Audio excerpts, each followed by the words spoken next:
The sun was slowly dipping behind the wide hills of New Mexico, turning the long stretch of land into a soft red glow. The desert was quiet. The kind of quiet that made a person hear their own thoughts too clearly.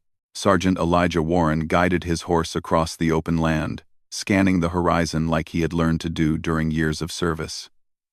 He was a man who carried the weight of memories he rarely spoke about. The Civil War had taken much from him, and though it had ended, its shadows still followed him wherever he went. His patrol had been out since dawn, moving carefully between dry riverbeds and narrow trails. They were looking for signs of small Apache groups who moved through the area. Rumors said some were passing nearby, but no one knew how many or where. The soldiers were not eager for trouble, but tensions in the region had been rising for months. People were nervous, and nervous people made quick decisions. Elijah tried his best to keep his men calm and steady. He understood better than most what fear could turn into. Late in the afternoon, they found what they had been looking for: tracks in the dirt, light footprints, and marks that showed someone had recently passed through. The patrol slowed down, moving more carefully. Elijah signaled for silence. They followed the trail to an old trading post that had been abandoned for years. The building leaned slightly to one side, its roof half missing. Tumbleweeds rolled lazily around it, brushing against broken barrels and empty water troughs. Elijah dismounted and walked toward the doorway. Before he could step inside, a soft noise reached his ear. He turned sharply. Two Apache scouts stood behind a low wall, surprised to see the soldiers. No harsh words were exchanged, only startled movement.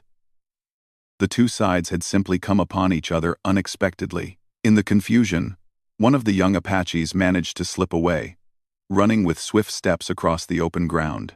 The other, a very young man, lost his balance while trying to retreat and stumbled, catching his foot on a rock. Elijah stepped forward and held out his hand, signaling that he meant no harm. The young man looked tense, but did not try to run again. Elijah was relieved.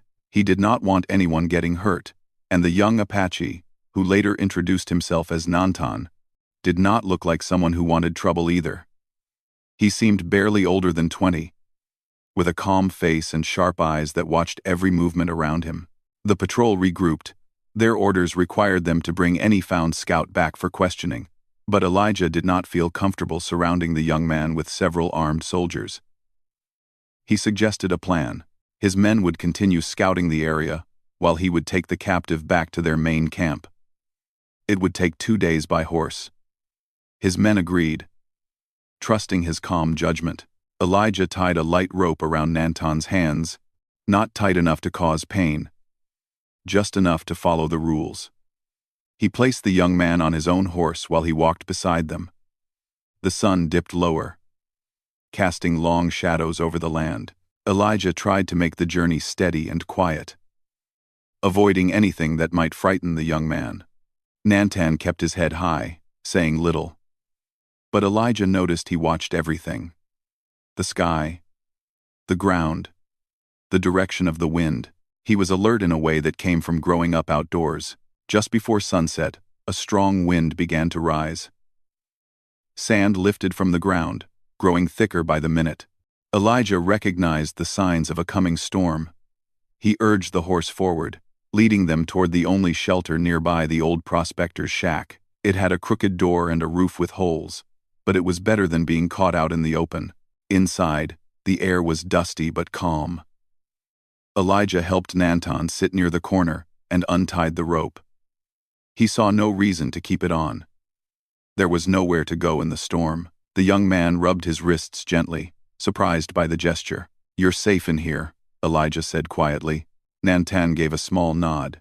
He still watched him carefully, but the tension in his shoulders softened. Elijah lit a small fire in the old stone fireplace. The crackling of the flames filled the space with a soft, comforting sound. Outside, the wind howled and pushed sand against the walls. The two men sat in silence, listening to the storm. Hours passed. Elijah had spent many nights like this, waiting, listening, thinking. Something about the quiet made his thoughts run deeper than he liked. He glanced across the room at Nantan, who sat still. his expression unreadable. Elijah wondered what he was thinking. The young Apache had every reason to distrust him. Yet here they were, sharing the same small space, both stuck because of the weather. Elijah exhaled slowly. Maybe it was the storm, or maybe it was the weight he had been carrying for years. But without planning to speak, he heard himself say something he had never told anyone. "I haven't slept near a woman since the war." The words surprised even him. They hung in the air, strange and heavy. Nantan's eyebrows lifted slightly, unsure what the soldier meant. Elijah shook his head and tried to explain. "I don't mean anything wrong," he said quickly. "I mean, I haven't let myself get close to anyone. Not since everything changed." Nantan listened quietly. Elijah's voice grew softer. "I lost people. I lost friends. And when the war ended, I felt like a part of me stayed behind. I came out alive, but not whole. I don't know how to talk to people the way I used to. I don't know how to trust. Even when someone is kind to me, I hold back. It's like I'm afraid to live again." He paused, staring at the fire. "I didn't mean to say all that. I don't know why I said it." Nantan studied him, not with judgment, but with a quiet, almost understanding gaze. Slowly, he spoke. "War takes something from all people," he said gently. "Not only from you." Elijah looked up, surprised by the young man's calm tone. Nantan continued, his voice soft. "My family was forced to move away from our home. We did not want trouble. We only wanted to live on our own land. But things changed, and we had to change with them. I lost things too." The room fell silent again, but this time the silence felt different. There was no tension, no fear, only two men sharing the kind of truth that came from hard experiences. Elijah nodded slowly. The storm outside continued to push sand against the wooden walls, but inside the shack, the mood had shifted. Elijah noticed Nantan's arm. Earlier, during the confusion at the trading post, the young man had fallen and scraped it against a rough surface. The wound was not serious, but Elijah felt responsible for it. He opened his small medical pouch and motioned gently. "Let me help," he said. Nantan hesitated, but after a moment, he extended his arm. Elijah cleaned the scrape carefully. The young man winced slightly but did not pull away. When Elijah was done, he wrapped it lightly with a clean cloth. "Thank you," Nantan said quietly. "You're welcome." As the night grew darker, the storm softened a little. Elijah leaned back against the wall, tired from the long day. Nantan sat across from him, watching the fire fade into glowing embers. For the first time since they met, the room felt calm. Elijah knew the journey ahead would not be easy. He also knew that Nantan was more than what people assumed. He was thoughtful, observant, and carried his own story of loss. Elijah felt something shift inside him, something he had not felt in a long time. It was a small spark of understanding, maybe even hope, that people from different worlds could still find common ground. As the last of the embers glowed softly, Elijah closed his eyes. Nantan remained awake a little longer, listening to the settling of the wind. Both men, from different lives and different histories, shared the same roof that night. They did not speak again, but the silence between them was no longer cold. It felt like the beginning of something neither of them had expected, a moment of human connection in a land filled with distance. The morning light slowly entered the small shack, making the dust in the air shine like tiny floating stars.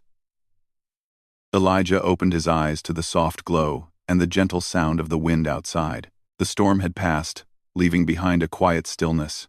For a moment, he forgot where he was. Then he saw Nantan sitting near the door, watching the sunrise through a small crack in the wood. Elijah stretched his tired muscles and sat up. Nantan looked calm and thoughtful. Something about his peaceful expression made Elijah feel at ease. It was a rare feeling for him.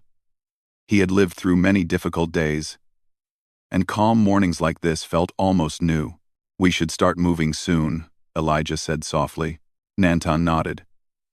He stood up and brushed dust from his clothes. Even though he had been a captive, he carried himself with a quiet strength and dignity that Elijah respected. Elijah untied the rope that had been loosely wrapped around Nantan's wrists during the night for safety, though it had not been tight at all. Now he placed it back in his pack, feeling that he did not need it anymore. They stepped outside. The air smelled clean after the storm, and the sky was clear, painted with soft colors of orange and pink. Elijah saddled the horse, and Nantan climbed up without being told.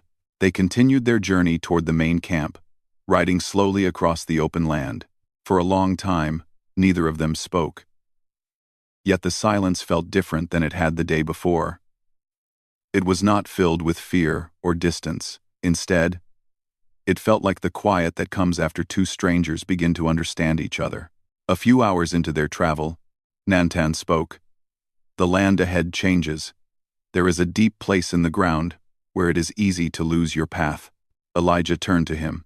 You know this area well? Yes, Nantan said. My people passed through here many times. If you go too far to the left, the ground becomes weak. It looks safe, but it can give way. Elijah considered this. He had never traveled this exact route before. His map did not show such details. He trusted the young man's calm tone and the knowledge in his eyes. All right, Elijah said. Guide me. Nantan pointed toward a narrow trail that curved gently between two hills. Elijah followed his directions. The path was firm, safe, and led them forward without trouble. Elijah felt grateful. He realized that Nantan had no reason to help him, yet he did. As the sun climbed higher, small patches of shade appeared under scattered rocks. Elijah stopped near one to let the horse rest. They sat on the warm ground, sharing water from Elijah's canteen. Nantan took only a small sip and handed it back politely. You can drink more, Elijah said. Nantan shook his head. Enough. Elijah smiled a little. You're thoughtful. Most people your age would drink the whole thing. Nantan looked at him curiously. You speak kindly now. Elijah leaned against a rock and sighed. War changes people. Hard times make them cautious. But meeting you, it reminds me that not everyone is an enemy. Nantan nodded slowly. Not everyone is. They rested for a while before continuing their journey. The land grew quieter as they approached a more open stretch. Elijah kept scanning the distance. Not out of fear, but habit. The road was usually empty, and he expected it to stay that way. But life in the open land often surprised even the most experienced travelers. As they rounded a bend, Elijah noticed movement far ahead. A small group of riders appeared, coming from the east. They were too far to identify clearly, but they did not seem to be part of his patrol. Elijah guided the horse toward a safer, lower path between two rises in the land. Nantan watched carefully. They are not from my group, he said quietly. Elijah nodded. I thought so. The riders approached faster than expected. Elijah did not want any misunderstanding. He slowed the horse and kept his hands visible. The riders called out from a distance, questioning why a soldier traveled with a young Apache. Their voices were tense, but not unkind. They seemed to misunderstand the situation, thinking Elijah had captured someone from their own community. Elijah raised his voice calmly. There has been a mistake. This young man is with me. We are on our way to the fort. The riders discussed among themselves. They still seemed unsure. Elijah felt Nantan shift slightly on the horse, alert but not afraid. Elijah kept his voice steady and polite. After a few moments, the riders accepted his explanation and wished them safe travels before riding away. The moment passed without any trouble. Elijah let out a slow breath. He realized how easily fear could create confusion in these lands. Nantan glanced at him. You spoke with calm. That was good. Elijah gave a small smile. Thank you. They continued across the open land. The sun was starting to lower, turning the sky to a warm golden color. They were getting close to the fort now. Elijah could see the faint outline of the flagpole in the distance. And yet, as they approached, Elijah felt something inside him tighten. The closer they came, the more conflicted he felt. He thought about the rules he had to follow. He thought about the life Nantan might face inside the camp. He also thought about the quiet understanding that had grown between them. He remembered the moment the night before, sitting near the fire, sharing truth and loss. He remembered how Nantan had helped him choose the safe path. He remembered how the young man had looked at the sunrise with hope instead of fear. Elijah stopped the horse a mile from the fort. Nantan looked at him with calm curiosity. "You know what waits for you in there," Elijah said softly. "It may not be kind." Nantan did not respond immediately. He simply watched Elijah, waiting to understand his thoughts. Elijah looked at the rope in his hands, the rope he never really needed. He then looked at the young man who had shown nothing but honesty from the moment they had met. "You helped me," Elijah said quietly, "more than you know, and I cannot take you somewhere you will not be treated with fairness." Nantan's eyes softened, though he did not speak. Elijah's hands shook slightly as he made a choice he had never imagined making. He stepped closer and gently cut the rope in two, letting it fall to the ground. "You're free," Elijah whispered. "Go."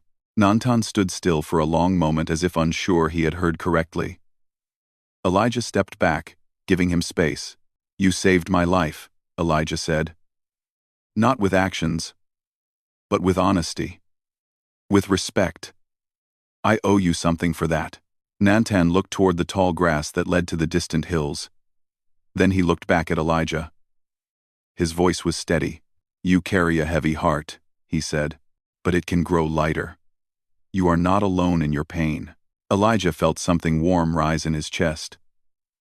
It was not happiness exactly, but relief. The kind that comes when a person realizes they can still make choices that feel right. Nantan took a step back, then another. He gave Elijah one final look, full of quiet gratitude. After a moment, he turned and jogged toward the hills, moving gracefully until he blended with the land itself. Elijah watched him go until he could no longer see him. The wind brushed past him, carrying the soft sounds of the open desert. For the first time in years, Elijah felt his mind rest. He realized that sometimes, the right path was not the one marked on any map, but the one a person chose from the heart. When he finally walked toward the fort, he felt lighter than he had in a long time. That night, when he lay down to sleep, his mind was quiet. There were no memories pulling him back to dark times, no weight pressing on his chest. For the first time since the war, he slept peacefully. And he knew it was because, in a small wooden shack during a storm, two strangers had found understanding in a world that rarely allowed it.